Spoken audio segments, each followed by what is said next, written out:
Би бальзам 1-5 мл хэмжээгээр буюу соруулаараа 2-ыг соруулж авна. Витус бактери тосноос хусуураар 2-ыг авна.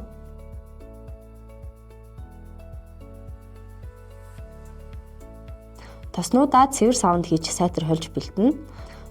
10 мл-ийн тариурын бүлүүрийг авч бэлдсэн тосон хандаа тариурт хийсний дараа бүлүүрээ буцааж хийнэ. Тариурын үзүүрт 1 удаагийн гуурс хийнэ. Угаач цэвэрлсэн анууст гуурсаар шургуулж тосон хандаа шахна. Үүний дараа өгцгөнд ороод дэр ивэж 10-аас 20 минут хэвтэнэ. Эсвэл хан дагуу хөлөө өргөж хэвтэнэ. Тосон хандаа унтахын өмнө хийхэд тохиромжтой. Хэрэглэсний дараа тариураа цэвэрлэж 1 удаагийн гуурсаа хайна.